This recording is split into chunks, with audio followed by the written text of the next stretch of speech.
Assalamualaikum warahmatullahi wabarakatuh. Waalaikumsalam warahmatullahi wabarakatuh. Bismillahirrahmanirrahim. Alhamdulillahirabbil alamin. Alhamdulillahil mutafarridi bismihil asma' al-muhtasi bil mulkil azizil ahmad alladhi asra bi 'abdihi laylan minal masjidil haram ila al-masjidil aqsa wa kafa bidzalika fakhran wa takrima. Allahumma salli wa sallim wa barik ala habibina wa syafi'ina wa maulana Muhammadin wa ala alihi wa sahbihi wa man tabi'ahu bi ihsanin ila yaumiddin. Qala Allah ta'ala fil Qur'anil 'azim wa huwa asdaqul qailin wa laqad ra'ahu naslatan ukhra 'inda sidratil muntaha indaha jannatul ma'wa.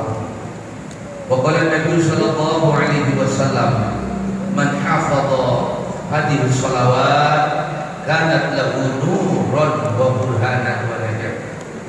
Shadaqallahul 'azim wa sadaqa rasuluhul karim wa nahnu ala dhalika minasyahidin syakirin walhamdulillahi rabbil alamin. Para kiai, para asatidz, para tokoh masyarakat yang kami hormati dan kami muliakan, Ketua DKM beserta segenap pengurus yang kami muliakan, Bapak-bapak, Ibu-ibu, hadirin wal hadirat, mudah-mudahan kita semua yang hadir senantiasa menjadi orang-orang yang dirahmati oleh Allah Subhanahu wa taala. Alhamdulillah, malam hari ini dengan curahan rahmat limpahan nikmat Allah, kita berkumpul di tempat yang mulia ini dalam rangka pengajian sekaligus memperingati, mengkaji sebuah peristiwa agung, peristiwa yang menggegerkan peradaban manusia, Isra wal Mi'raj baginda Nabi besar Muhammad. Bapak Ibu, Isra Mi'raj itu mukjizat. Semua nabi punya mukjizat. Ada ulama mengatakan mukjizat Nabi Muhammad itu kurang lebih ada 124.000. Mukjizat semua nabi Allah berikan kepada Nabi. Kalau Nabi Musa dibelahkan lautan, Nabi Muhammad bulan dibelah. Kalau Nabi Isa mampu menghidupkan orang yang sudah mati, mata yang buta diusap melihat kembali, Nabi Muhammad mata yang copot dibalikin lagi. Perang Uhud ada seorang sahabat Nabi namanya Qatadah bin Nu'man. Qatadah bin Nu'man itu matanya kena tombak copot. Dibawa ke Nabi, ya Rasulullah, ini mata saya copot. Tolong mintakan sama Allah supaya mata saya dikembalikan. Kata Nabi Qatadah, biarkan matamu begitu, sebagai gantinya saya doakan kamu masuk surga. Kata Qatadah, ya Rasulullah, saya ini laki-laki yang senang nikah. Kalau mata saya satu, gak ada yang mau sama saya. Sekarang begini saja ya Rasulullah, mintakan sama Allah supaya mata saya balik lagi, setelah itu doakan saya masuk surga. Diambil matanya oleh Nabi, dimasukkan, diusap, balik lagi, itu mata seumur hidup gak pernah sakit mata.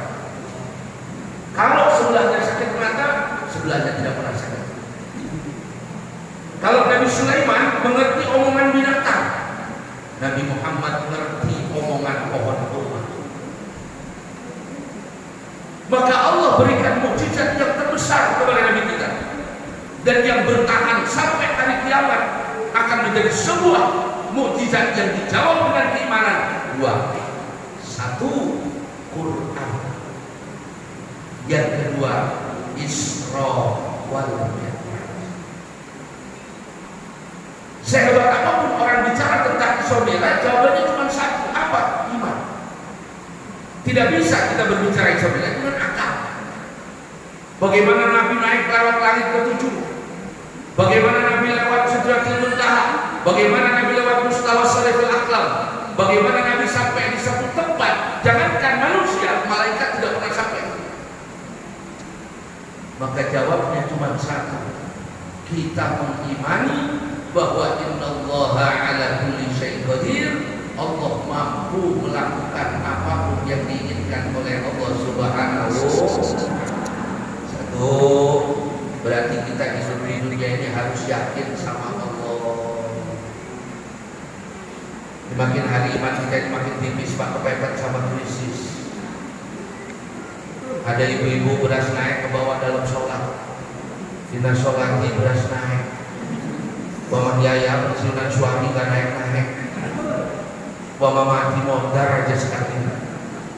Bu, saya pengen ngambil contoh paling gampang. Ibu lihat anak kecil bukan anak. Pernah nggak anak kecil itu Gak pernah. Ada anak kecil mikirin beras naik. Anak kecil itu gak pernah buat main ketawa. Kenapa anak kecil gak pernah buat? Jawabnya cuma satu. Kalau saya butuh makan, saya bilang sama ibu saya, "Mah, lapar." Kalau saya pengen uang, saya datang ke bapak saya, "Pak, saya minta uang." Itu anak kecil hidupnya tenang, senang. Kenapa? Karena dia yakin bapak dan ibunya memperhatikannya, memenuhi kebutuhannya, mencukupi keinginannya. Kenapa kita tidak yakin kepada Allah? Berarti kalah sama anak.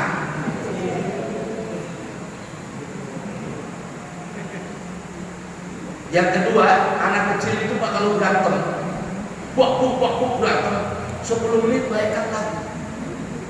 Berantem 10 menit ketawa-ketawa. Artinya apa? Gak ada yang dimasukin ke dalam hati. Gak kayak orang Solo berantem 3 tahun.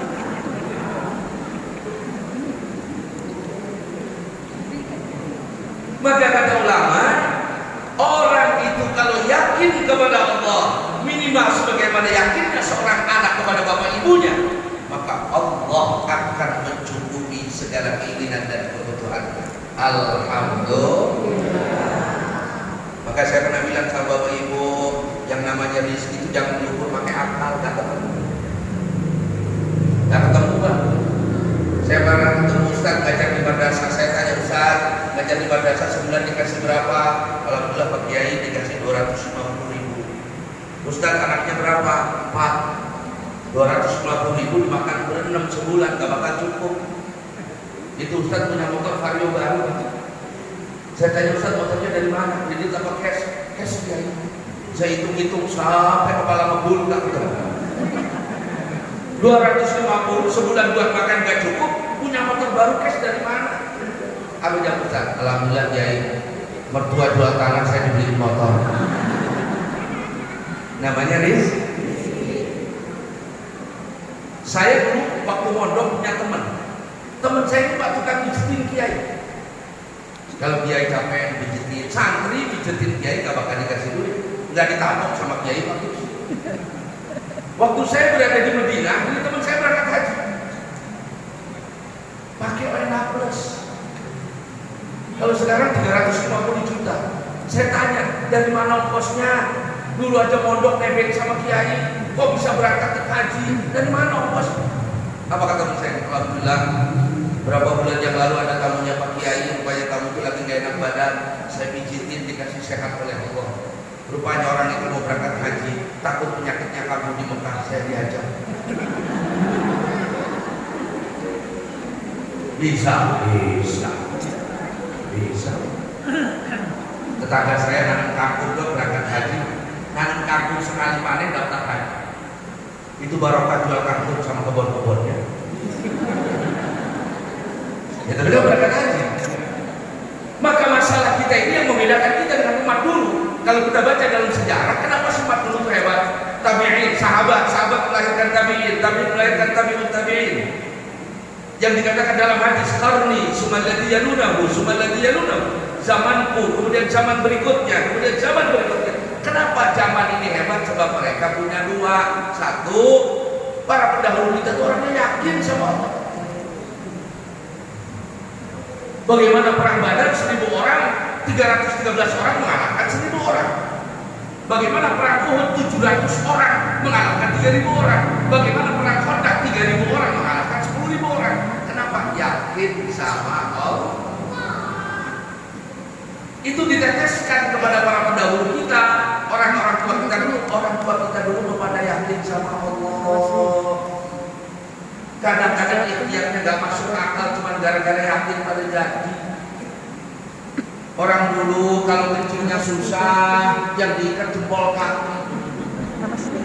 Ya kan Bu? Tanyain sama dokter apa urusannya kencing sama jempol kaki. Bangun tidur, lehernya gak bisa nengok, yang dijemur bantal. Sembuh apa enggak? Urusannya apa sama bantal? Ikhtiarnya gak masuk akal, tapi orangnya yakin sama Allah, maka dikabulkan oleh Allah. Dan itu sekarang yang hilang di tengah kita. Kita ini sekarang masyarakat lebih banyak berpikir pakai akal. Ayo terjemahkan pakai akal. Bagaimana Isra Mi'raj bisa diterima pakai akal? Tidak bisa. Maka tidak semua urusan, bahkan mayoritas urusan kita tidak perlu kita bicara akal, tapi yakinlah kepada Allah Subhanahu.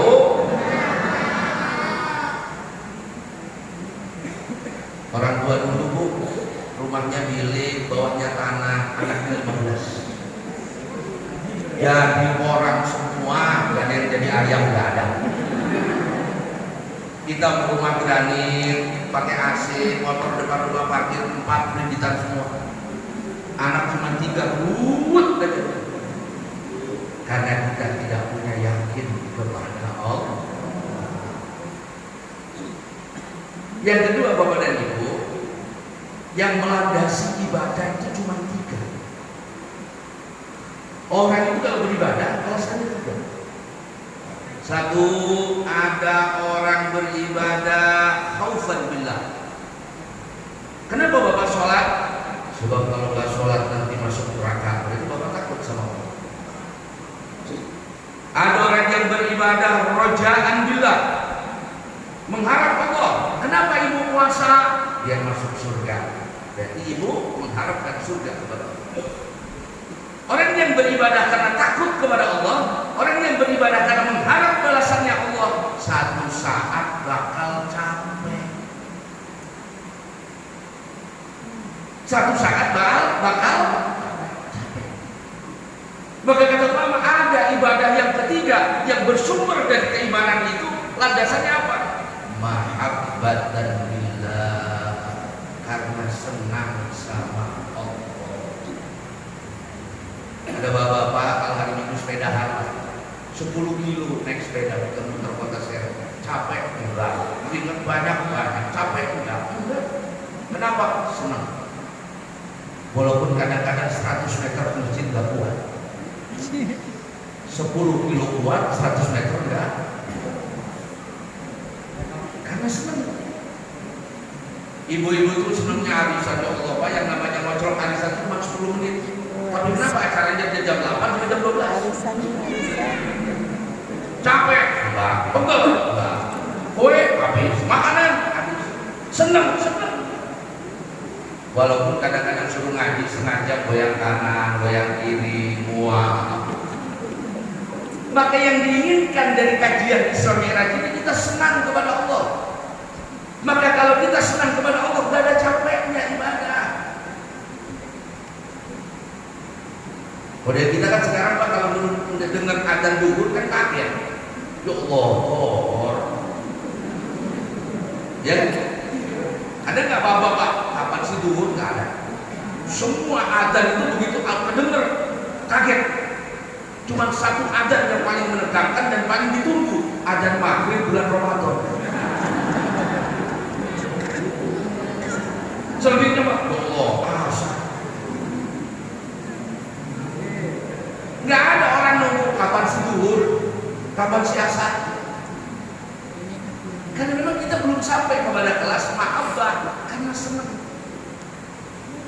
Maka yang diinginkan orang itu beribadah kepada Allah tidak hanya sekedar mengharap surganya Allah, tidak hanya takut kepada nerakanya Allah, tapi bagaimana orang itu cinta dengan Allah sehingga kemudian ibadahnya enteng kepada Allah. Bu, Imam Syafi'i itu kalau bulan Ramadan sholat tarawehnya khatam Quran 50 kali di dalam sholat. Berapa kali? 50 kali. khatam Quran di dalam sholat. Jangan tanya yang di luar sholat. Imam Abu Hanifah itu bikin rumah, di setiap ruangan rumahnya beliau menghatamkan Quran 1000 kali. Imam Abu Hanifah. Imam Malik bin Anas 40 tahun sholat isya, wudunya sholat subuh, wudunya sholat isya. Sholat subuh, wudunya sholat isya. Berarti enteng. Kenapa? Karena senang sama. Kita mau boro-boro terawih aja minta diskon 60%. Kadang terawih Masya Allah dari 20 rakaat, masjidnya terawihnya 20 rakaat, begitu dapat separuh hilang separuh. Tempat saya di sana, Pak. Makanya saya usul ketua DKM untuk Ramadan tahun depan begitu mulai terawih gembok itu masjid. Kalau belum beres jangan dibuka. Kenapa? Ganggu yang sholat mau selesai.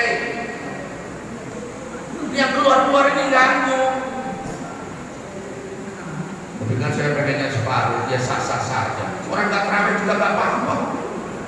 Terawih itu kan sunnah. Jangankan yang nggak apa, tuh nggak terawih juga nggak dosa kok. Cuman masalahnya orang kalau senang kepada Allah akan semakin senang datang mendekat kepada Allah Subhanahu.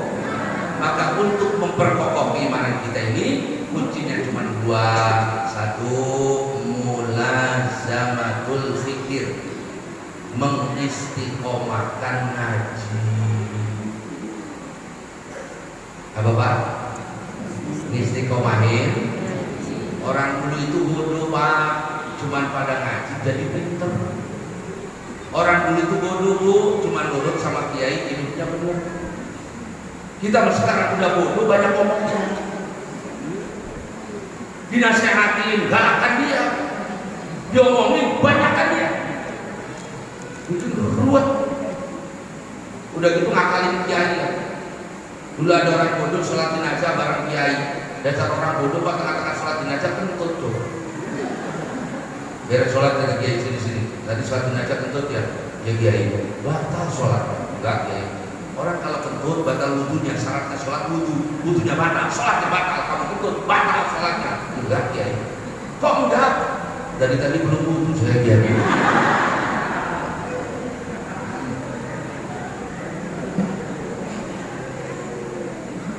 Kalau orang itu mau duduk di majelis ilmu, kalau orang itu mau duduk di pengajian, itu tandanya orang itu diinginkan oleh Allah.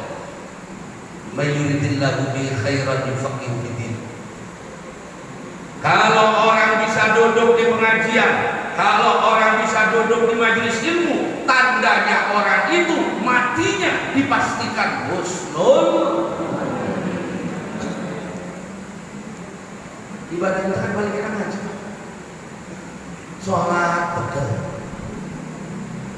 Orang dulu sholat kuat 300 rakaat, 1000 rakaat, kelas kita nggak batal. Puasa lemes. Ramadan kemarin di kampung saya pun ada bapak-bapak baru puasa seminggu nanyain lebaran tanggal berapa. Suruh puasa males, lemes, suruh sholat lemes. Apa nggak ada ibadah yang enak? Ada. Duduk di pengajian itu lebih baik daripada sholat sunnah 1000 rakaat. Lebih baik dari nganter jenazah 1000 jenazah. Lebih baik dari menjenguk 1000 orang sakit. Duduk di pengajian 1 jam 2 jam. Ngerti nggak ngerti 1000 rakaat. Biasanya mau ibu-ibu ngaji kemana-mana, paling mana ngaji jam berapa ibu-ibu. Pulang ditanya sama suaminya, "Mak, ustadznya mau ngomong apa di pengajian? Ngomong apa siang? Ngomong pengajian enggak?" Iya, ngomong pengajian. Pengajiannya ada judulnya. Ustadznya ngomong apa? Ngomong pengajian. Lagi ibu-ibu itu kalau diajak ngaji sukanya ngobrol. Kalau nggak ngobrol ngegunyem. Debat saya pengajian pakai teriak-teriak ngomong ibu-ibu metis juga. Bu,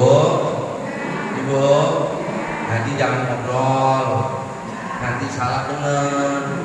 Kalau salah denger repot, yang disalahin ustadznya. Di tempat saya ada ibu-ibu kalau ngaji ngobrol, kata ustadznya, Bu, kalau seorang istri mencium tangan suami, pahalanya seperti mencium hajar aswad. Pulang itu si ibu tanya sama suaminya, Mah, ustadznya ngomong apa? Anu katanya ya, kalau seorang istri mencium tangan suaminya, pahalanya sama seperti mencium Haji Ahmad. Hajar aswad dibilang Haji Ahmad. Ngantuk gak ngantuk 1000 rakaat. Biasanya bapak-bapak, Bu, kalau ada pengajian di masjid yang dicari tembok sama tiang. Nyender merem 1000 rakaat. Apa?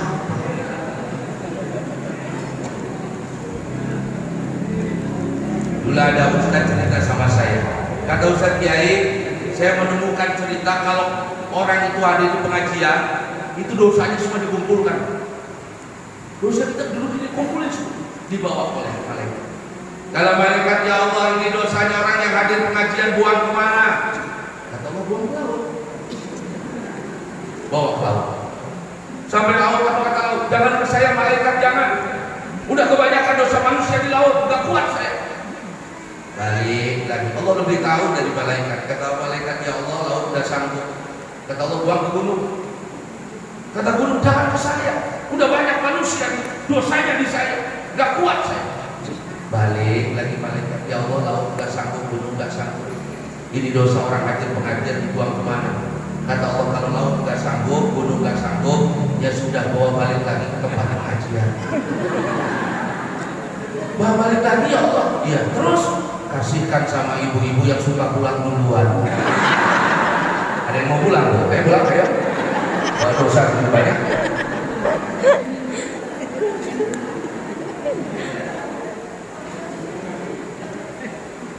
Ibu-ibu kalau ngaji banyak komennya, ustaznya gak seru, ustaznya gak seru, buat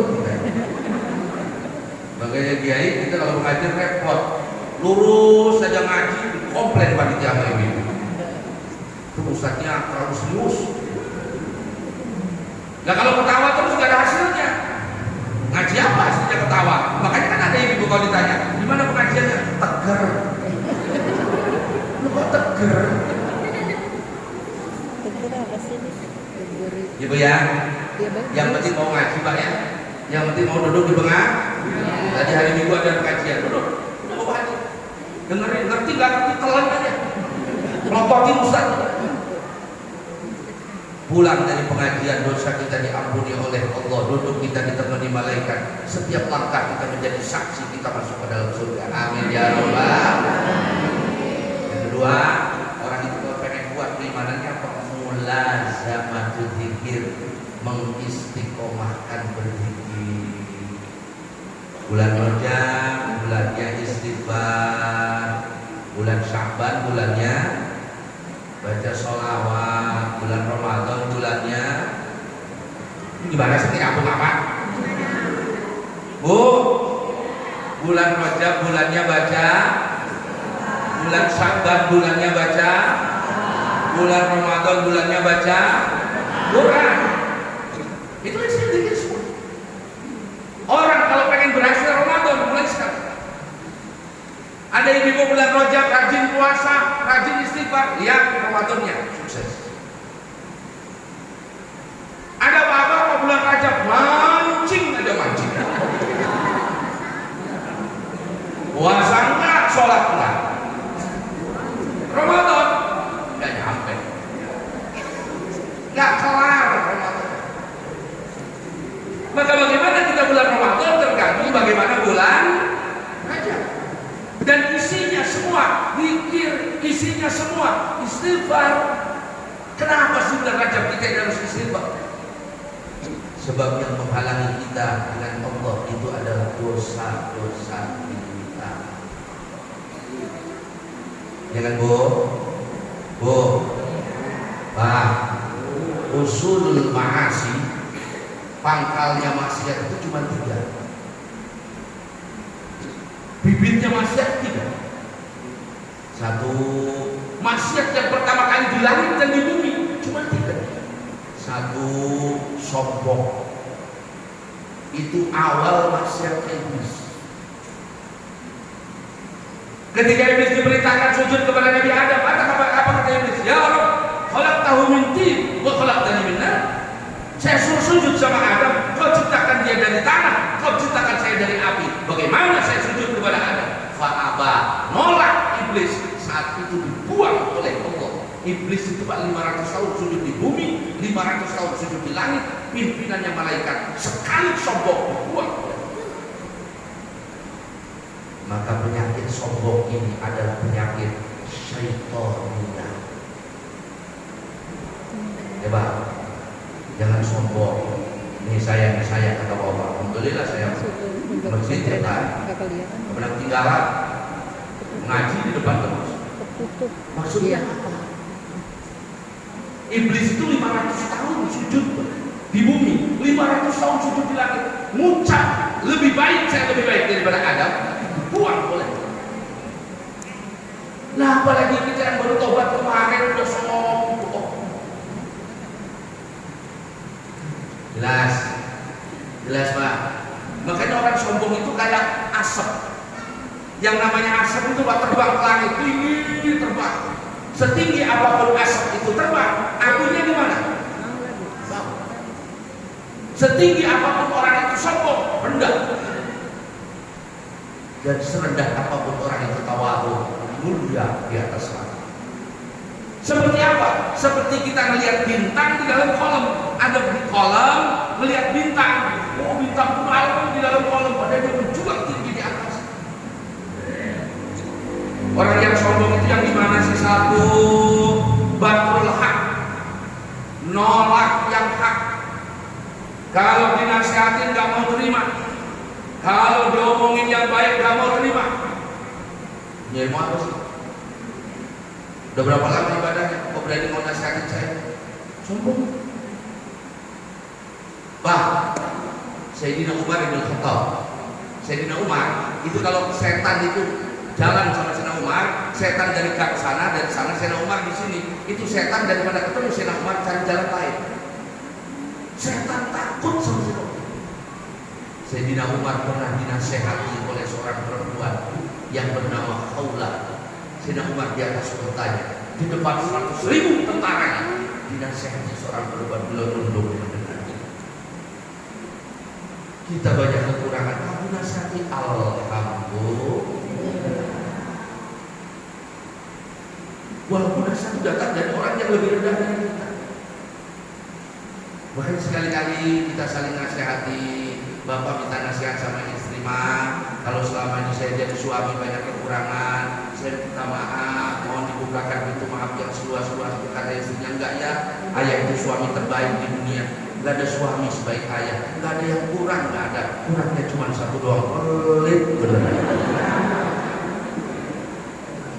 Oh, berarti saya pelit. Kata istrinya, saya juga kalau punya kekurangan minta maaf sebagai istri, saya manusia biasa. Kata suaminya, saya orang paling beruntung punya istri seperti mama. Gak ada kekurangan, cuma satu doang, cerewet. Kan dari nasihat orang, supaya apa? Supaya kita sibuk memperbaiki diri kita daripada memperbaiki orang. Satu. Yang kedua, usul masih apa? Iri. Gara-gara iri, Qabil dan Habil saling membunuh.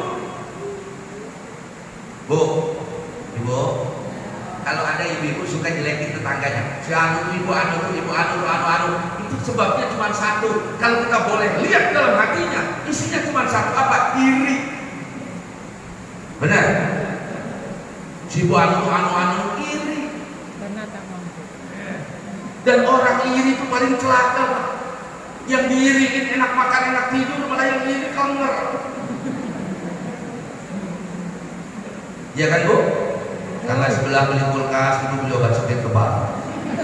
Yang beli kulkas, beli mobil, setruk tetangganya.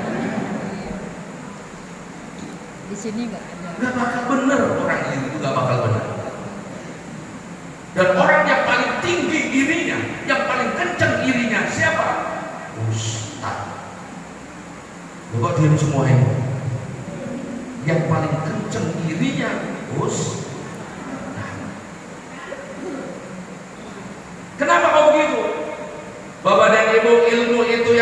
mulia setelah keimanan. Maka kalau orang ditempeli dengan ilmu, dia tidak akan mau ada orang yang sama, apalagi lebih tinggi. Sama aja nggak mau, semua harus di bawah dia. Itulah kemudian kalau orang punya ilmu tidak dibarengi dengan tasawuf, tidak dibarengi dengan fikih hatinya, fikih nafs, maka yang lahir dia akan iri sebagaimana irinya Qabil kepada Habil, kemudian menumpahkan darah. Ibu, jangan suka iri. Tangga sebelah itu yang berangkat umroh bolak-balik. Kita mau ya Allah, boro-boro umroh. Mudik aja nunggu setahun, lebaran sekali. Jauh ibu, alhamdulillah.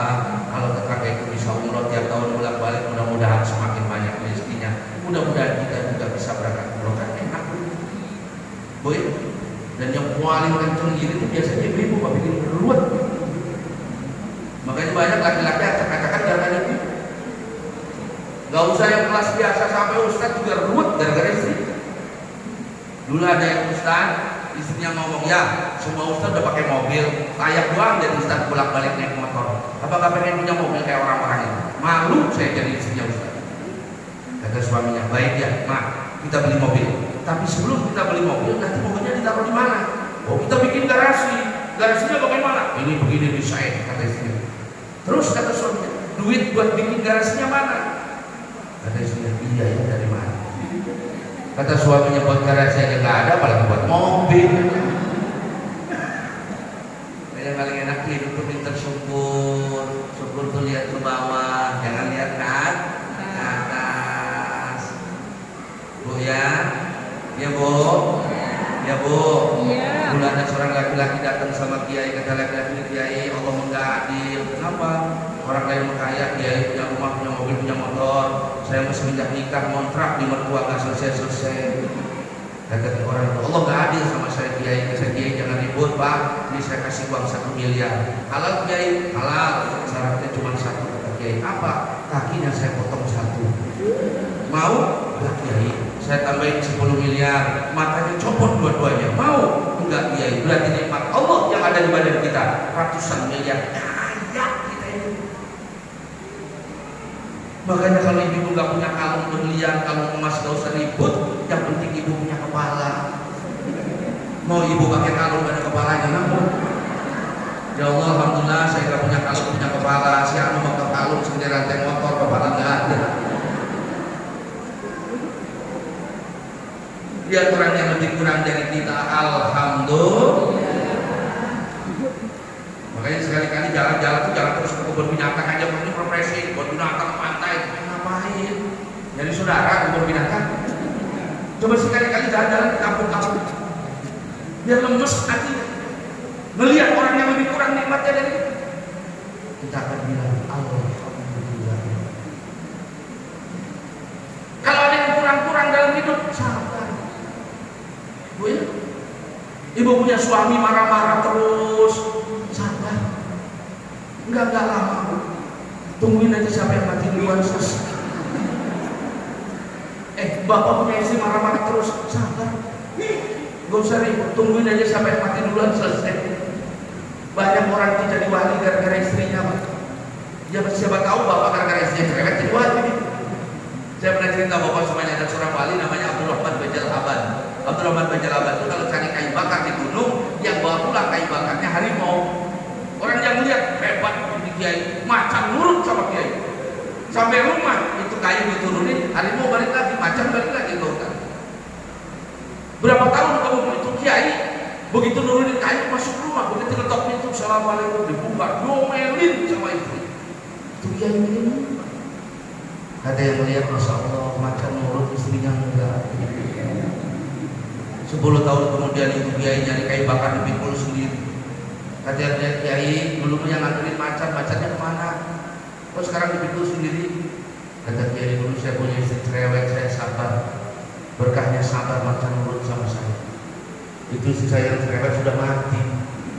Sekarang saya punya istri baru, akhlaknya baik, nggak butuh sabar, ujung-ujungnya macan dan nurut sama saya. Makanya kalau bapak-bapak sering diomelin sama istrinya, sabar, siapa tahu macan nurut sama bapak. Kali-kali datang ke kebun binatang, sodorin tangannya, caplok apa enggak. Yang ketiga, sebab orang itu berbuat maksiat itu apa? Yang ketiga kata ulama, hirs itu apa? Takut kehilangan. Berapa banyak orang yang takut kehilangan kedudukannya, berbagai hal dihalalkan, yang haram ditakut. Berapa banyak orang takut kehilangan hartanya, yang haram ditakut. Gara-gara takut kehilangan itu kemudian Nabi Adam melanggar larangan Allah. Makanya Bapak dan Ibu, kita ini hidup datang ke dunia nggak bawa apa-apa, dan nanti balik ke dunia nggak bawa apa-apa. Kata ulama, orang itu kalau sudah mati kasihan. Kenapa kasihan? Ya rukukullah wa yus'al kullu. Orang itu kalau mati meninggalkan semua, tapi ditanya semua. Rumahnya ditinggal, mobilnya ditinggal, hartanya ditinggal, tapi di kuburan ditanya rumahnya, ditanya motornya, ditanya mobil. Maka kasihan orang yang meninggal itu, dia tinggalkan semuanya, tapi dia ditanya tentang semuanya. Makanya orang yang paling nyesel itu di kuburan 2 orang. Berapa Pak? 2 orang. Ini paling nyesel di kuburan. 1, orang yang waktu di dunia suka ngajarin baik sama orang, nyuruh anaknya sholat sunnah, nyuruh anaknya puasa sunnah, tapi bapaknya nggak pernah puasa, tapi bapaknya nggak pernah sholat sunnah. Begitu mati dalam kubur, dia melihat derajat anaknya, dia nangis, ya Allah, itu anak saya yang buat saya pintar, saya yang buat dia bisa ibadah, saya yang ngajarin ibadah saya, tapi dia menjalankan derajatnya lebih tinggi daripada saya. Nangis bapak. 2, siapa yang paling menyesal di kuburan? Orang yang waktu hidup-hidupnya sibuk ngumpulin duit, sibuk kerja. Begitu mati dikubur, anaknya yang sedekah, anaknya bantu anak yatim, fakir miskin, berangkat umroh. Itu bapaknya di kuburan nangis. Nangis seneng, bukan nyesal, sedih. Apa kata bapak? Yang ngumpulin duit saya, yang bersimbah keringat saya, yang siang malam kerja saya, tapi yang masuk surga anak saya, tapi yang dapat pahala anak saya. Nangis bapaknya. Ini diam cuma lagi apa enggak sih? Ngaji begini kan seorang diam aja. Maka jangan jadi orang yang menyesal di kuburan. Mumpung masih hidup, gunakan hartanya di jalan Allah. Pak, bapak kredit mobil berapa tahun? 3 tahun. Ya pulang, bayar itu lunas mati. Lunas mati. Kebenaran istrinya masih muda, punya suami lagi. Itu mobil bapak dinaikin sama istri bapak sama suami barunya. Bapak di kuburan rongrong. Apa kata bapak? Yang ngerigit saya, tiap bulan saya yang banyak petroak itu yang naik. Ayah, Bu, ibu punya kalung, punya gelang, disayang-sayang, ibu mati, masukin dalam tanah. Saya jamin itu kalung sama gelang ibu dipakai istri baru suaminya. Ibu bodok di kuburan, mau balik nggak bisa, cuma bisa nangis. Itu gelang dapat beli saya, jual warisan, sekarang dipakai istri baru suami saya.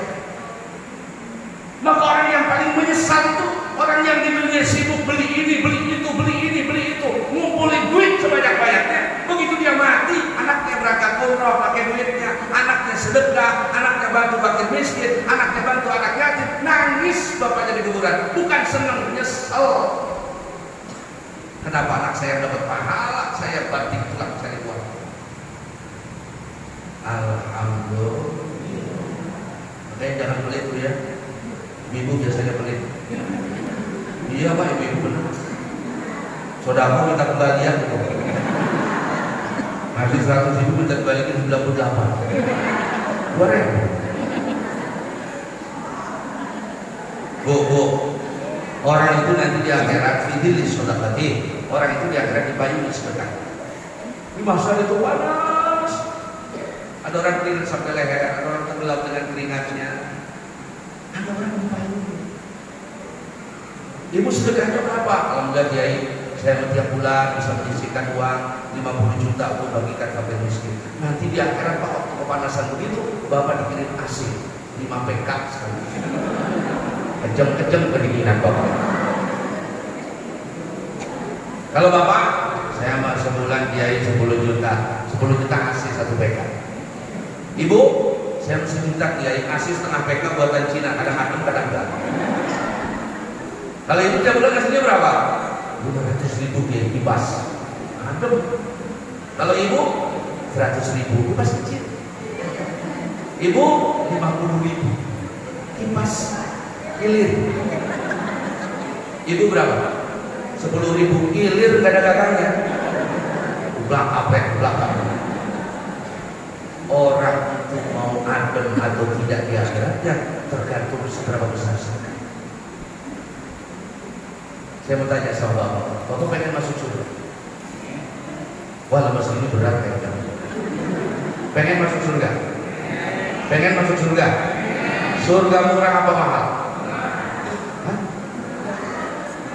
Bu, surga murah apa mahal? Udah beda jawabnya. Saya ganti pertanyaannya. Surga itu jauh apa dekat? Neraka itu jauh apa dekat? Ini ngajinya ustaznya beda-beda kayaknya. Fainal jannata aqrabu min syirafin 'ali ahadikum, kata Nabi, surga itu lebih dekat daripada sendal yang menempel di kaki kita. Wa kadzalikan nar, neraka juga sama. Kemudian Nabi mengangkat tangannya ke langit. Apa kata Nabi? Ala inna sil'atallahi ghaliyah. Saudara-saudara, barang dagangan Allah itu mahal, bukan murah. Berapa Bapak punya mobil harganya? 150 juta. Tiap bulan kasih pajak berapa? 100.000. Berarti surga lebih murah daripada mobil Bapak. Bu, ibu punya kerudung harganya berapa? 100.000. 300.000. Ngasih ke UBJ tiap bulan berapa? 5.000. Itu yang receh, konteng. Berarti surga lebih murah dari itu. Marah. Ala inna sallallahu ghaliyah, kata Nabi, barang dagangan Allah itu mahal. Kalian tebus dengan harta kalian, kalian tebus dengan darah kalian, kalian tebus dengan nyawa kalian, tidak akan terbayar, saking mahal. Siapa bilang murah? 10.000 pengen masuk surga. Ya Allah Pak, ada nggak di sini tanah semeter 10.000 ada? Ya ada. Surga semeter 10.000. Ini dia semua kan dia kasih. Mikir. Bu ya Bu, ya Bu. Makanya orang dulu itu pada banyak masuk surga. Kenapa? Di Cilegon Pak, pernah ada satu kuburan dibongkar karena masyarakat kampungnya dibeli sama pabrik, dibedol. Kuburannya itu dipindah. Itu di kuburan itu ada 124 orang jasadnya utuh. Bukan satu orang, 124 orang jenazah jasadnya utuh sekian puluh tahun. 5 tahun yang lalu ramai kemudian. Kok bisa sih? Hebatnya apa orang dulu? Orang dulu dermawan. Orang dulu suka kasihan sama orang. Ya kan Bu? Orang dulu coba orang tua kita di kampung apa? Masaknya nggak pakai kompor gas, nggak pakai minyak, pakai kayu. Pagi-pagi datang ke rumah tetangga minta api, bawa belerang. Tetangganya lagi masak pisang, begitu pulang api dapat, pisang dapat. Ya, nanam kebun yang nanam sendiri, ngurus sendiri, begitu panen orang kampung dia. Tetangganya aja bangun rumah sekampung.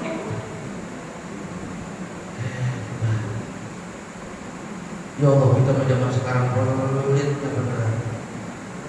Bu ya, ya Bu, itu kan orang dulu-dulunya dermawan. Coba lihat kalau sedekah sampai sekarang kita ke kampung-kampung muludan itu panjang isinya, masya Allah. Ya kayak di sini kan sama, di sana kan ikut-ikutan, kita ikut-ikutan kan. Masya Allah, berkatnya ada motor. Di Cibubur itu kemarin kerbau 12 ekor kerbau di Batu. Jangan tanya berkatnya. Gede-gede. Orang dulu nasi sembako, bekakaknya 3 di atas. Kita alhamdulillah sekarang nasi semangkok, nasi kotak. Hahehe. Telurnya separuh. Sejak kapan ayam bertelur separuh? Telur itu dari dulu bulat Bu. Itu tempat saya. Tapi dulunya dari sini pindah ke tempat saya. Para pada dibuat Allah, maka orang dulu menjadi hebat kenapa? Karena dia punya kepedulian, karena dia dermawan. Maka intisari daripada agama ini peduli, mikirin orang. Coba, apa kata Nabi? Kalau jadi imam suratnya jangan panjang-panjang. Makmum tidak semuanya muda, tidak semuanya sehat. Pak, dulu zaman Nabi sholat Isya, makmumnya para pemuda. Nabi baca surat yang panjang. Di antara makmum ada Mu'ad bin Jabal. Keesokan hari Mu'ad pulang kampung, sholat Isya di kampungnya. Gak tanggung-tanggung, rakaat pertama Al-Baqarah sampai selesai. Begitu Mu'ad baca Alif Lam Mim, makmum ngomong Al-Fatihah. Awas Mu'ad, berantem sama sholat. Paginya sahabat datang sama Nabi, ya Rasulullah, Mu'ad. Kenapa Mu'ad? Sholat Isya Al-Baqarah, ya Rasulullah, lempor kita semua. Panggil Mu'ad, ya Mu'ad, afadhan enta ya Mu'ad, ya Mu'ad mau jadi tukang fitnah. Ya Rasulullah, kenapa ya Rasulullah? Kalau jadi imam makmum tidak semuanya muda, ada yang tua, tidak semuanya sehat, ada yang sakit, tidak semuanya senggang, ada yang buru-buru, ada keperluan. Kalau jadi imam bacaannya harus cocok sama makmum. Sholat sendirian, baca surat yang panjang. Kita alhamdulillah kalau sholat sendirian pun sampai lecak di belakang. Saya sampai malaikat kapal bener. Hari pertama itu sholat maghrib, bismillahirrahmanirrahim, qul huwallahu ahad. Besok lagi sholat maghrib, qul huwallahu ahad. Hari ketiga, ghairil maghdubi alaihim waladdallin. Kata malaikat rawan, ini kada lagi. Imam harus ngerti sama jaga perasaan orang. Nabi itu masya Allah jaga perasaan orang yang luar biasa. Ada seorang sahabat tanya, ya Rasulullah, saya bertanya, tanya apa? Bapak ibu saya di mana Rasulullah? Loh, bapak ibunya kan orang jahiliyah. Bapak ibu saya di surga apa neraka? Apa jawabannya? Abi, wabu, benar. Bapak saya dan bapakmu di neraka. Dia orang pulang. Padahal bapaknya Nabi nggak di neraka, nggak mungkin bapaknya Nabi masuk neraka. Loh kan Nabi bilang Abi wa Abu, yang dimaksud Abi bapak saya di hadis itu adalah pamannya, karena paman itu bahasa Arabnya abun, am bimanzilatil ab, paman itu sama dengan bapak. Jangan langsung bapak mengatakan bapaknya Nabi di neraka, walat. Siapa bapaknya Nabi di neraka? Nggak ada. Cuma Nabi jaga perasaan orang itu. Abi, Abu Finan, bapak saya dan bapakmu di neraka. Orang itu langsung diam. Bapak Nabi ada di neraka, oleh bapak saya. Jaga perasaan orang, jaga perasaan, terutama orang miskin. Dulu ada kiai Pak, kalau habis pengajian itu orang nungguin berebut bukain pintu mobil. Ada seorang bapak nungguin pintu mobil kiai. Begitu kiai keluar dari masjid, dibuka pintu, ditutup. Kiai masuk, ditutup, jendek. Kata kiai, terima kasih. Senyum kiai, seneng orang itu. Jalan 1 kilo, kiai ngomong sama supirnya. Apa kata kiai? Berhenti. Kenapa kiai? Tangan kejepit. Begitu dibuka, darah tangannya. Kata supirnya, kiai, kenapa tadi nggak ngomong tangan kejepit? Kata dia, kalau saya ngomong tangan saya kejepit, pasti yang nutup pintu itu sendiri. Gara-gara dia tangan saya kejepit, saya tahan, saya jaga satu pintu. Jaga perasaan orang. Jadi imam jangan panjang-panjang, jaga perasaan makmum. Ceramah jangan panjang-panjang, jaga perasaan yang ada.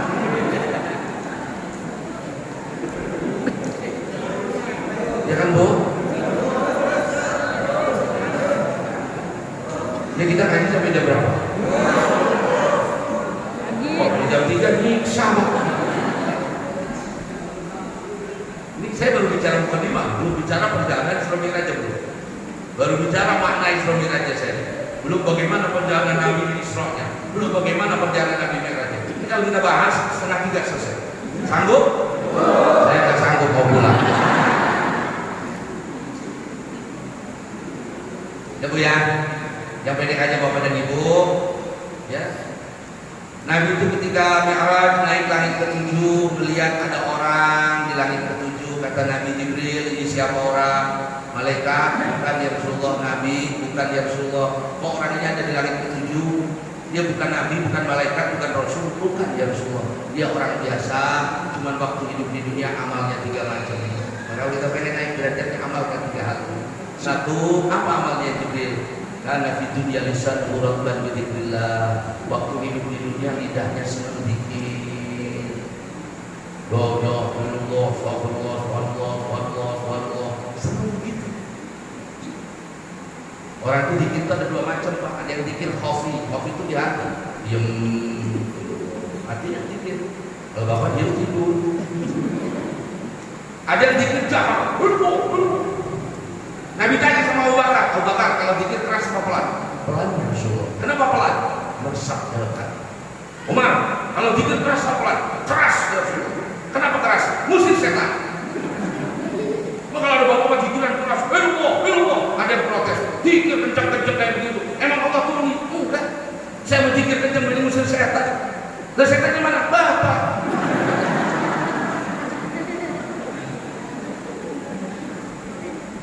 Dua, karena fi dunya qalbuhu mu'allaqan bil masajid. Kenapa sih orang itu naik sampai langit ke-7? Kata Jibril, ya Rasulullah, waktu hidup di dunia hatinya senang sama masjid, senang sholat jamaah. Nanti masjid kita ini bahasa Yamin di akhirat diwujudkan oleh Allah. Nanti masjid itu suruh bicara. Apa kata Allah? Mana keluarga? Mana keluargamu? Sabul Yamin. Itu masjid jawab. Itu yang bangun saya, itu yang tukang anak, itu yang tukang koma, itu yang tukang sholat, itu yang tukang, ditunjuk satu-satu. Apa kata Allah? Bawa keluarga masuk surga. Amin ya Rabbal. Kalau masjid ini kayaknya nggak paham.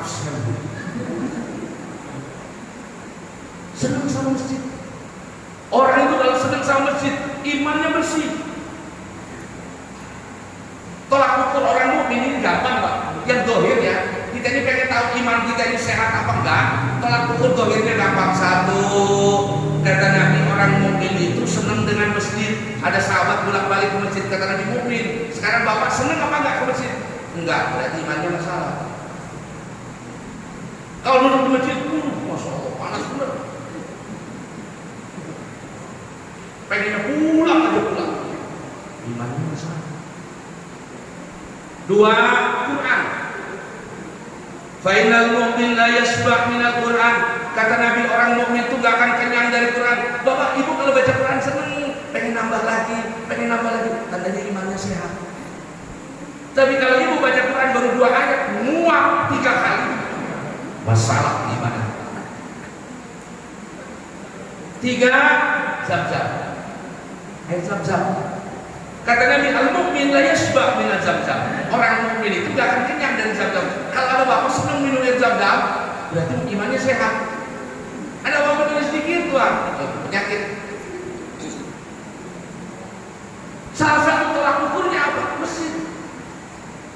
Orang 1 langkah berangkat ke masjid diangkat dosanya, diampuni dosanya. 1 langkah diangkat derajatnya, 1 langkah diberikan pahala oleh Allah. Jadi semakin banyak langkah ke masjid, semakin besar pahalanya. Dulu sahabat Nabi kalau berangkat ke masjid jalan kayak pengantin sedikit, supaya langkahnya banyak. Kita mau naik motor sekarang. Ya apa? Nabi itu kalau berangkat dari sini pulang jalan yang lain. Bapak berangkat ke masjid dari sana, pulang muter ke pasar Rawu ke sana. Tujuannya apa? Satu, semakin banyak bumi yang diinjak, semakin banyak saksi kita di akhirat. Yang kedua, semakin banyak kita ketemu saudara kita muslim, semakin banyak silaturahim. Itu filosofi. Begitu masuk ke dalam masjid, baru masuk ke masjid, belum sholat, baru masuk ke masjid, malaikat sudah nyatet, Pak, lagi sholat. Padahal belum sholat. Beres sholat, wirid dan duduk di masjid, dicatat oleh malaikat lagi sholat. Alhamdulillah. Dan diceritakan, Masya Allah, masjid kita ini sholat subuh 250 orang. Luar biasa. Yang kayak di tempat saya kok maghrib 5 baris, sebaris bapak-bapak 4 baris anak kecil. Tempat saya kalau 5 baris itu sholat isya tidak 5 orang, Pak. Sholat subuh imamnya doang 1 duet sama speaker. Dohor digembok masjid yang ada yang sholat. Alhamdulillah. Di sini bakal sholat subuh penuh sampai keluar. Bahkan yang di luar lebih banyak daripada yang di dalam.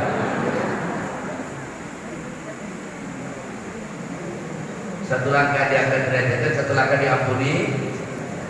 Cuma saya titip, bapak-bapak kalau masuk ke masjid pakai adab, pakai akhlak, angkatkan kaki kanan, baca doa, doanya udah sering hafal. Tambah satu, setiap kali kita masuk masjid baca nawaitul i'tikaf muddatal wuqufi fi hadzal masjid. Niat saya i'tikaf selama saya berada di masjid. Maka duduknya bapak tidak cuma dapat pahala sholat, dapat pahala suka niat begitu. Suka niat begitu? Ya, ketinggalan. Niat apa? Bapak masuknya dalam hati, niat saya i'tikaf di masjid ini, bukan? Maka di masjid dapat pahala sholat, pahala i'tikaf, semua dapat. Yang kedua, masuk masjid sholat tahiyatul, nggak keburu. Kalau nggak keburu tahiyatul masjid, gantinya apa? Gantinya baca baqiyatus shalihat 3 kali. Bapak masuk masjid nggak guru tahiyatul masjid baca subhanallah walhamdulillah wala ilaha illallah wallahu akbar wala haula wala quwata illa billahil aliyil azim 3 kali. Itu menggantikan 2 rakaat tahiyatul.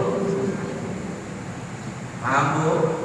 Ibu pengajian dalam masjid, masuknya i'tikaf, ibu nggak sholat tahiyatul masjid karena nggak punya wudu, ibu ngomong subhanallah walhamdulillah wala ilaha illallah. Itu menggantikan sholat tahiyatul masjid. Jangan main-main, jangan disamain kayak masuk warung. Punya adab, punya akhlak. Mohon maaf Bapak dan Ibu, saya merokok Pak. Kalau suruh merokok di masjid saya nggak berani. Kenapa? Ya tolonglah kalau masjid jangan merokok. Kenapa? Tuh, yang ngerokok tuh. Saya merokok, tapi kalau untuk di masjid saya nggak sanggup. Kenapa? Ya bukan apa-apa. Ini rumah-rumah Allah, kita agungkan, kita muliakan, bagian daripada kekuatan ini. Belum seperti merokok semuanya ngapun maksudnya. Memang haram Jai? Enggak haram, enggak. Dia bilang haram, enggak haram, enggak. Cuma ada. Banyak orang itu meninggalkan adab, satu saat akan meninggalkan surga. Makanya tolong kalau pengajian jangan disiapin asbak. Jangan disiapin. Merokoknya keluar, ambil mobil, lagi dulu sambil merokok. Nah itu para pendengar dari Allah. Yang ketiga, apa sih amalnya orang itu sampai langit ke-7? Fokus 14 ya. Yang ketiga apa? Karena fi dunya lam yastasib li walidayhi. Kenapa orang itu naik derajatnya begitu mulia? Sebab di dunia tidak durhaka sama orang. Sehebat apapun hidup kita ini, bangun, rencanakan sehebat apapun hidup kita, manakala kita pernah nyakiti orang tua, gak bakal berkah. Kata bapak, ya Allah, saya pernah nyolok sertifikat orang tua saya. Benar. Kata ibu, ya Allah, saya dulu nikah bapak saya nggak minta, saya tidak maksa nikah. Benar. Kalau bapak ibu kita meneteskan air mata karena tidak senang kepada kita, ditutup pintu surga kita oleh Allah. Sehebat apapun amal ibadah. Tapi kalau bapak ibu kita nangis meneteskan air mata karena ridho kepada kita, bukan pintu surga sebanyak apapun dosanya orang yang ditutup pintu neraka. Makanya nggak ada anak itu sukses kalau nggak durhaka, kalau nggak bakti sama orang. Ya kiai, cuma anak saya sekarang masya Allah sama orang tua kelewatan. Jangan nyalahin anak, wong ibu juga dulu gitu sama orang tua. Albirrus salaf. Kalau kita sekarang berbakti sama bapak ibu kita, muliain bapak ibu kita, nanti anak istri anak kita muliain kita. Contoh. Tapi sekarang bapak nggak peduli sama bapak ibunya, nggak peduli sama orang tuanya, nanti jangan pengen dipedulikan sama anak. Paham? Ya bu, ya bu. Jangan bikin suami berantem sama orang tua. Ada ibu nanya sama saya, Kiai, suami saya mau kelewatan. Kenapa bu? Kalau ibunya minta apa dikasih, kalau ibunya pengen apa dikasih. Tapi kalau anaknya istrinya minta apa bentar-bentar. Bagaimana suaminya begitu? Saya bilang itu suaminya benar. Oh benar? Iya, ibu yang bohong. Simpelnya begini, ibu punya anak laki-laki, anak laki ibu punya istri, lebih ngebelain istrinya daripada ibu yang melahirkannya. Ibu sakit hati apa enggak? Sakit hati. Sama, mertua ibu juga sakit hati. Jangan jauhkan suami dari orang tua. Paham bu, ingetin ya, udah lama gak nengok bapak, gak nengok ibu, udah lama gak siarah bapak, gak siarah ibu, ingetin. Ini malam udah siar, udah mati juga, ngapain ingetin? Apa kali hidup ya? Oke. Dari dulu ada orang yang di Mekah, orang ini punya penyakit kok berobat kemana-mana gak sembuh. Sampai ke Jerman, 2/3 hartanya habis. Kemudian dia datang ke seorang ulama di Mekah. Kata ulama ini, saya istiqoroh dulu. Selesai istiqoroh, jawab beliau apa? Obat sakit itu cuma satu, setiap habis sholat doakan orang tuamu 3 kali. Dia doakan setiap sholat, sembuh. Maka ulama mengatakan wajib dalam satu hari kita mendoakan orang tua kita 5 kali seperti sholat. Dalilnya mana? Wa'budullaha wa la tusyriku bihi syai'an wa bil walidaini ihsana. Beribadah kepada Allah sehari berapa kali? 5 kali sholat. Wa bil walidaini ihsana, berbuat baiklah kepada bapak ibu kita. Berarti minimal sehari 5 kali doain bapak sama ibu. Wah, anak kita sekarang kelewatan, jangan nyalahin anak. Mungkin kita kurang contoh. Saya pengen anak saya cium tangan sama orang tua. Kalau udah anak kita sekarang hebat, luar biasa. Cium tangan aja sama orang tua gak bisa. Anak kita cium tangan orang tua taruh di pipi, taruh di jidat. Ya kan? Ada nggak cium tangan begitu? Dari dulu yang namanya cium tangan dicium, bukan ditaruh di sini, bukan ditaruh di pipi. Kalau ada cucu ibu salaman taruh di pipi, habok. Nanti lama-lama tangan bapak yang taruh di kelek tangan. Ya kalau anak kita salaman gak bisa, jangan nyalain anak. Kenapa? Sebab ibunya juga jarang salaman sama suami. Kapan ibu terakhir cium tangan suami kamu? Kapan? Besok bu ya, suami pulang sholat, pulang dari mana, assalamualaikum, cium tangannya. Saya jamin pasti suaminya kaget. Apa kata suami? Suruhan.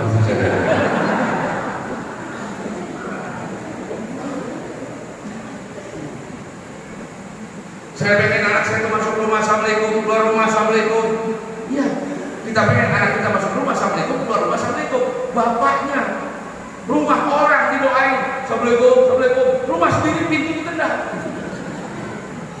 Yang berhak didoakan rumah siapa?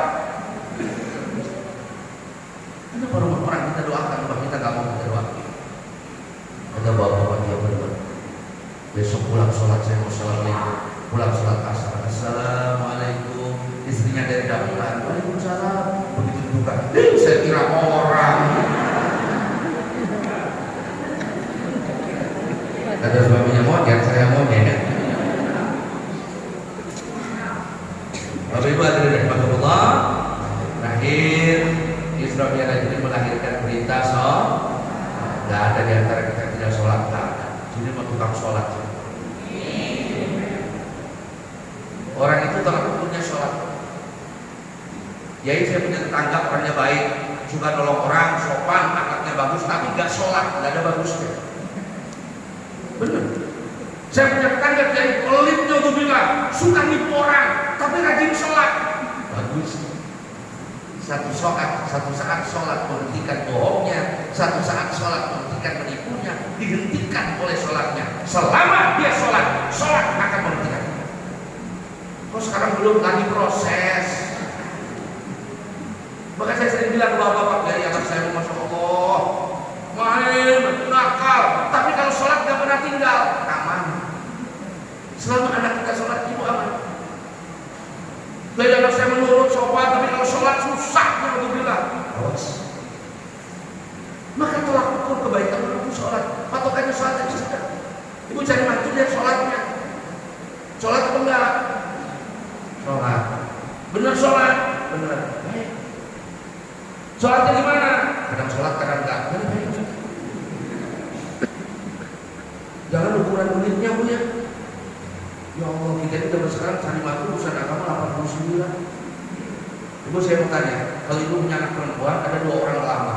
Yang satu orangnya tinggi putih, hidung mancung, gagah ganteng, mobil mewah, duit miliaran, tapi enggak sunat. Satu lagi yang datang lama, orangnya kecil hitam, kepalanya botak, perutnya besar, jalannya ngegang, matanya jereng sebelah, pecinya kayak pepaya mateng, tapi apal Quran. Ibu pilih mana? Jawab. Yang satu tinggi putih, gagah ganteng, mobil yang mewah, duit miliaran, tapi gak sunat. Satu kecil hitam, kepalanya botak, perutnya besar, jalannya ngegang, sarungnya meluntung dari bawah, matanya jereng sebelah, pecinya kayak pepaya mateng, tapi apal Quran. Ibu pilih mana? Kata ibu, gak apa-apa, gak sunat, nanti saya sunat.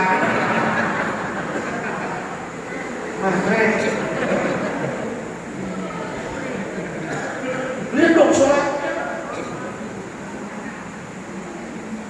Zaman Nabi itu ada seorang sahabat Nabi namanya Julaibib. Julaibib ini sahabat Nabi paling miskin, cuma ngaji, kerjanya cuma ibadah. Ditanya sama Nabi, Julaibib, ala kasauja, Julaibib punya istri? Enggak ada. Siapa yang mau sama saya? Sudah miskin, mukanya rada kurang. Ya tadi itu kecil hitam keriting itu. Kata Nabi, mau nikah? Mau nikah. Antarkan surat ini ke rumah fulan itu. Suruh nganterin surat ke rumah satu orang paling kaya di Madinah, punya anak perempuan satu-satunya paling cantik se-Madinah, bintangnya kota Nabi. Dah, alhamdulillah. Assalamualaikum, salam Pak. Saya nganterin surat dari Nabi. Ahlan wa sahlan, sam'an wa ta'atan. Kami dengar, kami taat perintah Nabi. Begitu dibuka surat, kalau bahasa kita itu tulisannya begini: tolong yang bawa surat ini nikahkan sama anak. Kata yang punya rumah, Masya Allah, nggak diturut perintah Nabi. Mau diturut orangnya kayak begini. Itu sambil baca lihat, tapi benar dikasih.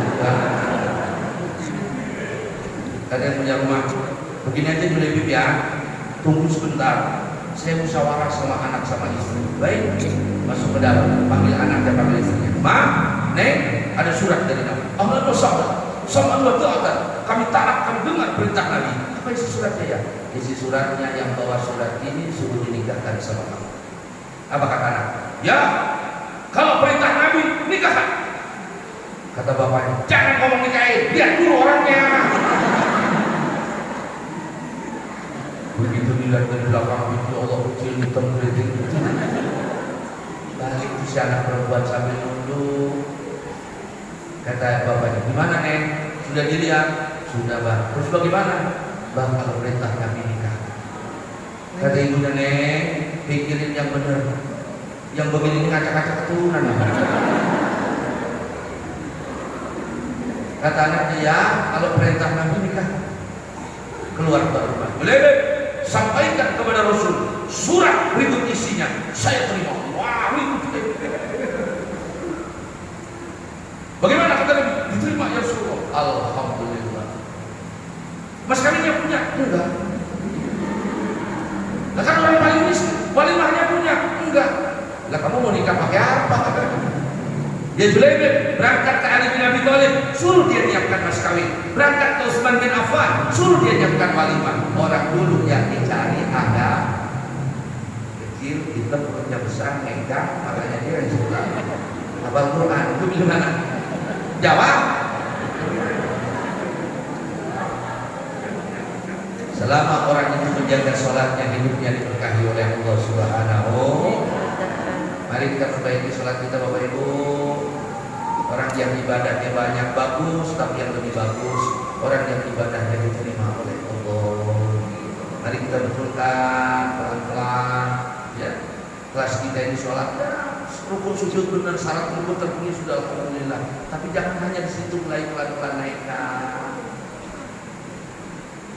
Masukkan khususnya walaupun sedikit. Terakhir oleh pulang pengajian, paling tidak orang itu supaya sholatnya gak sedikit tukang bohong, khusyuk di 4 tempat. 4 tempatnya harus khusyuk. Kalau bapak gak khusyuk di 4 tempat itu bohong. 1, takbir. Allah, khusyuk. Bahkan kata ulama kalau orang lagi takbir gak khusyuk, gak sah sholat. Ada bapak, Allah, begitu saya takbir, tadi dulu nama asal. Batal sholat. 2, ketika kita mengatakan inna sholati wa nusuki wa mahyaya wa mamati lillahi rabbil, hadirkan hati kita. Yang lain gak apa di situ hadir. Ya Allah, sholat saya, hidup saya, mati saya, ibadah saya, karena Engkau. Ketika Bapak mengucapkan kalimat itu tapi hatinya tidak di situ, apa kata malaikat? Kadzab, bohong. 3, ketika mengucapkan iyyaka na'budu wa ada kaf. Kaf itu domir mukhatab. Itu kaf itu bukan bicara dengan yang jauh, tapi bicara dengan yang dekat. Maka ketika kita mengatakan iyyaka na'budu wa iyyaka nasta'in, hati kita tidak bersama lidah kita, tidak bersama sholat kita, maka Allah jawab kadzabta, bohong. 4, ketika mengucapkan assalamu alayka ayyuhan nabi wa rahmatullahi wa barakatuh, itu ada berkitab. Itu Bapak ketika mengucapkan assalamu alayka ayyuhan nabi wa rahmatullahi wa barakatuh, itu sampai ke Nabi. Sampai ke Nabi begitu. Nabi dengar. Kok pakai domir mukhatab? Bukan bicara dengan yang jauh, bukan bicara dengan yang tidak ada, yang ada. Hadirkan hati kita. Jangan sampai kemudian Nabi mengatakan kadzabta, oh, engkau berhasil. 1, kapan? Lagi takbir. 2, inna sholati wa nusuki. Yang ketiga, iyyaka na'budu wa iyyaka nasta'in. Yang keempat, assalamu alayka ayyuhan nabi. Nah, syukur-syukur dari awal sampai akhir bisa khusyuk. Kalau tidak, supaya gak disebut bohong. Kata Imam Ghazali, kalau orang gak khusyuk di 4 tempat itu bohong sholatnya. Alangkah malunya kita ketika persembahan kita, ketika sujud kita di hadapan Allah dikatakan bohong. Makanya Nabi ketika naik Sidratul Muntaha langsung dijawab oleh Allah, at-tahiyyatul mubarakatus shalawatu thayyibatun lillah. Dijawab oleh Allah, assalamu alayka ayyuhan nabi wa rahmatullahi wa barakatuh. Dijawab lagi oleh Nabi, assalamu alayna wa ala ibadillahi sholihin Wassalamualaikum warahmatullahi wabarakatuh.